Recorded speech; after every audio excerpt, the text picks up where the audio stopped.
Hai semua, welcome back to Physics Easy. Di video kali ini kita akan membahas tentang gelombang cahaya.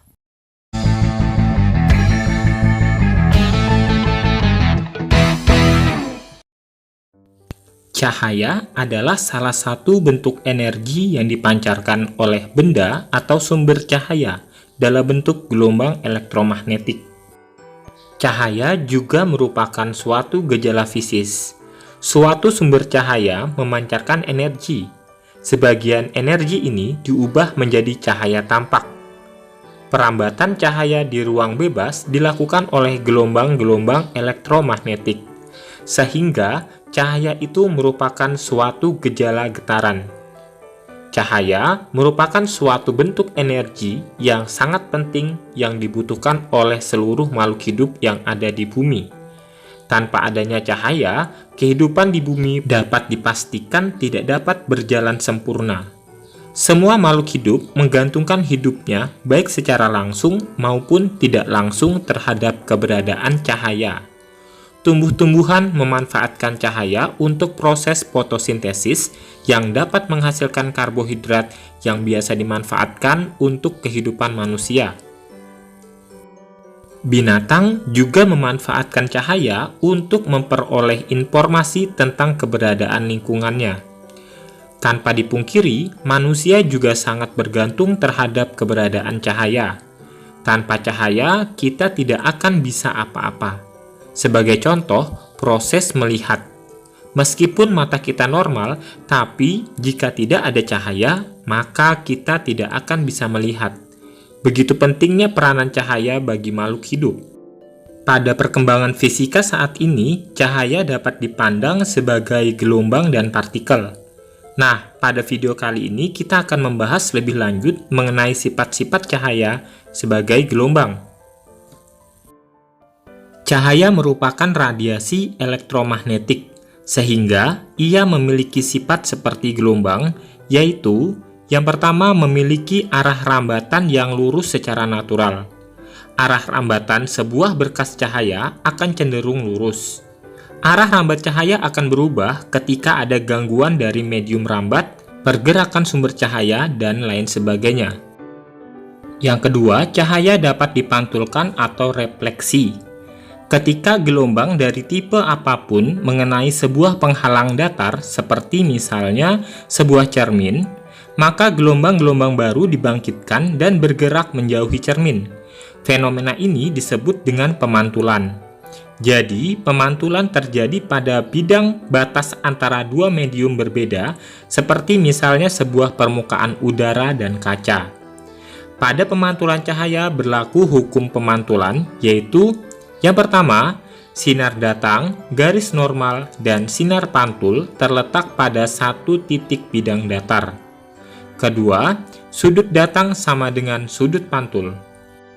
Pemantulan biasa pada permukaan benda yang rata seperti cermin datar, yaitu cahaya dipantulkan membentuk suatu pola yang teratur. Sinar-sinar sejajar yang datang pada permukaan cermin dipantulkan sebagai sinar-sinar sejajar pula.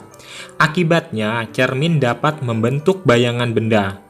Pemantulan semacam ini disebut sebagai pemantulan teratur atau pemantulan biasa. Sementara pemantulan baur berbeda dengan benda yang memiliki permukaan rata.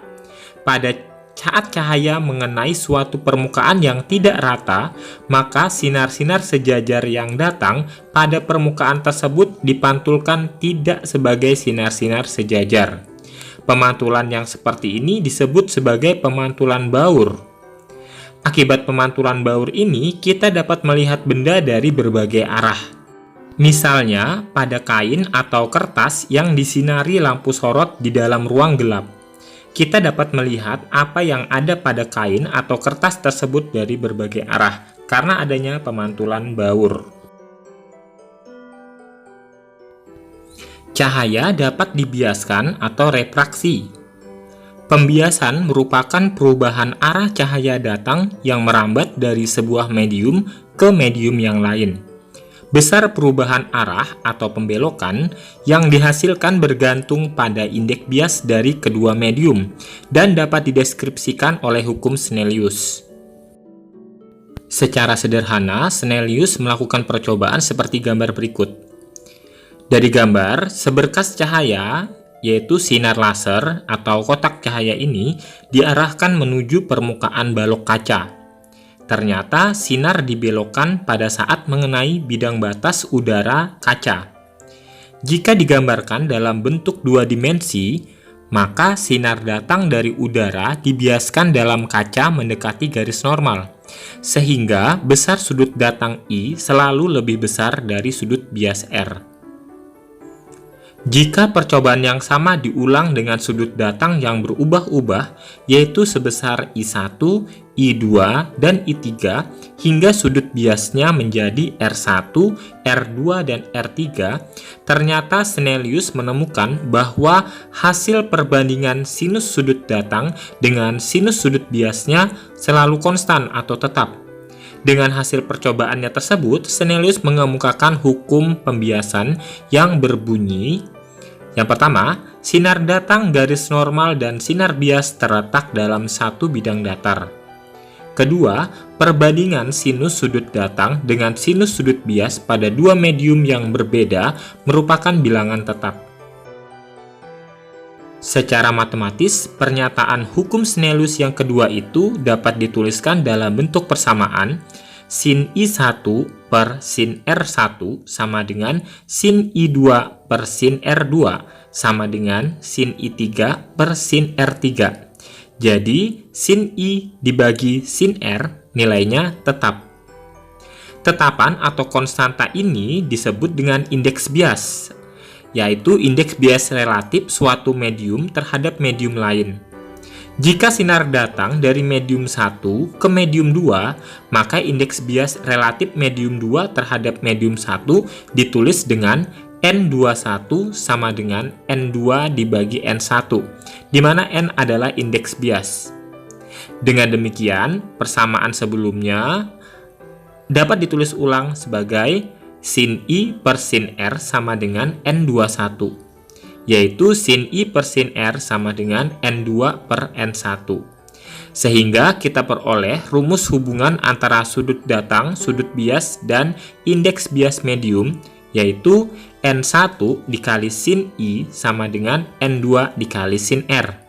N1 adalah indeks bias mutlak medium 1, N2 indeks bias mutlak medium 2, N21 indeks bias relatif medium 2 terhadap medium 1, I sudut datang pada medium 1, dan R adalah sudut bias pada medium 2. Selain kedua pernyataan hukum Snellius tersebut, masih ada hal lain yang berlaku pada peristiwa pembiasan cahaya, yaitu yang pertama, jika sinar datang dari medium kurang rapat ke medium lebih rapat, maka sinar akan dibiaskan mendekati garis normal. Ini berarti sudut bias lebih kecil daripada sudut datangnya. Yang kedua, jika sinar datang dari medium lebih rapat ke medium kurang rapat, cahaya akan dibiaskan menjauhi garis normal. Jadi, sudut datang lebih kecil dari sudut bias. Yang ketiga, jika sinar datang tegak lurus batas dua medium, maka sinar tidak dibiaskan, melainkan diteruskan. Ketika cahaya dari sebuah medium merambat melewati medium lain yang berbeda kerapatan, cepat rambat cahaya akan berubah. Cepat rambat cahaya akan berkurang jika memasuki medium dengan kerapatan tinggi. Sebaliknya, cepat rambat cahaya akan meningkat jika memasuki medium dengan kerapatan rendah. Perbandingan cepat rambat cahaya di ruang hampa, C, dengan cepat rambat cahaya di dalam medium disebut indeks bias mutlak. Indeks bias mutlak suatu medium dapat dicari dengan rumus N sama dengan C dibagi V. N adalah indeks bias mutlak medium, C cepat rambat cahaya di ruang hampa nilainya 3 dikali 10 pangkat 8 meter per sekon, sementara V adalah cepat rambat cahaya di dalam medium. Dengan menghubungkan persamaan kecepatan dengan persamaan N21 sebelumnya, maka kita dapatkan persamaan baru, yaitu N21 sama dengan V1 per V2, yaitu N21 adalah indeks bias relatif medium 2 terhadap medium 1, V1 cepat rambat cahaya pada medium 1, V2 cepat rambat cahaya pada medium 2. Difraksi cahaya. Difraksi cahaya adalah penyebaran gelombang cahaya karena adanya halangan. Semakin kecil halangan, penyebaran gelombang semakin besar. Hal ini bisa diterangkan oleh prinsip Huygens pada saat melewati celah kecil. Muka gelombang atau wavefront akan menimbulkan wavelet baru yang jumlahnya tak terhingga, sehingga gelombang tidak mengalir lurus saja tetapi menyebar. Syarat terjadinya difraksi adalah lebar celah seorde dengan panjang gelombangnya. Sifat cahaya selanjutnya yaitu dapat diuraikan atau dispersi. Sir Isaac Newton menunjukkan bahwa jika sebuah sinar polikromatik melewati prisma, maka sinar tersebut dapat dipisahkan dengan panjang gelombang yang berbeda atau monokromatik. Pemisahan cahaya tampak menjadi cahaya dengan warna berbeda dinamakan sebagai dispersi cahaya. Sifat selanjutnya yaitu dapat diserap atau absorpsi. Ketika sinar datang masuk ke dalam sebuah material transparan, sebagian energi dari cahaya tersebut akan terdisipasi atau berkurang, menjadi energi panas yang juga mengurangi intensitas cahaya tersebut.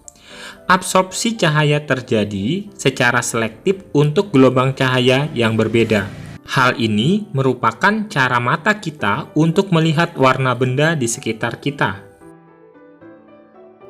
Sifat selanjutnya yaitu dapat disearahkan atau dipolarisasikan. Cahaya normal atau natural merambat ke segala arah tegak lurus dengan arah rambatannya. Jika cahaya terbatas untuk hanya merambat di satu arah bidang, maka cahaya tersebut dapat dikatakan terpolarisasi. Interferensi cahaya merupakan perpaduan dua gelombang cahaya atau lebih. Sifat ini dapat diamati dengan jelas oleh mata manusia jika kedua gelombang cahaya tersebut bersifat koheren, artinya memiliki amplitudo dan frekuensi yang sama serta fasenya tetap. Contoh paling umum dari interferensi adalah interferensi celah ganda atau disebut juga interferensi Young. Pada perpaduan ini, dua sumber cahaya koheren dilewatkan melalui dua celah.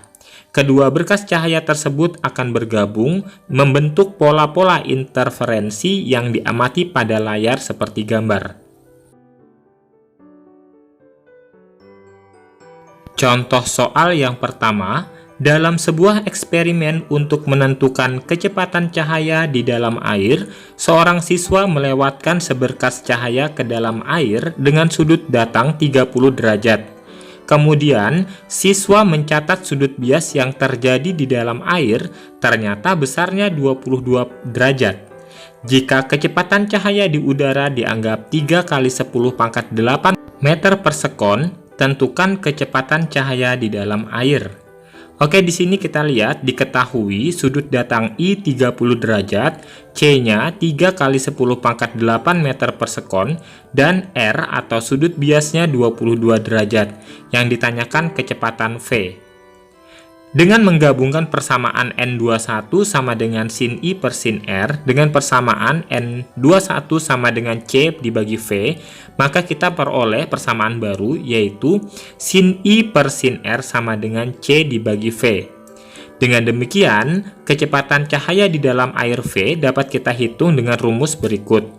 Kita kali silang, jadi ketemunya V sama dengan C dibagi sin I dikali sin R. Tinggal kita masukkan angka-angkanya, 3 kali 10 pangkat 8 dibagi sin 30 derajat dikali sin 22 derajat. 3 kali 10 pangkat 8, sin 30 itu 0,5 dan sin 22 itu 0,37. Kalau tidak ingat atau tidak bisa menghitung sin 22, bisa menggunakan kalkulator atau tabel. Jadi ketemunya nilai V-nya 2,25 kali 10 pangkat 8 meter per sekon. Jadi, kecepatan cahaya di dalam air adalah 2,25 kali 10 pangkat 8 meter per sekon. Untuk contoh soal nomor 2, bisa kalian coba sendiri ya. Dan kalau ketemu jawabannya bisa tulis di kolom komentar. Sampai di sini video kali ini, semoga bermanfaat. Selamat belajar. Thanks for watching. See you next video. 갑자기 내게 나타나준 너. 난 아무 말도 할 수가 없었지. 첫눈에 반한다는 이야기가 널 보는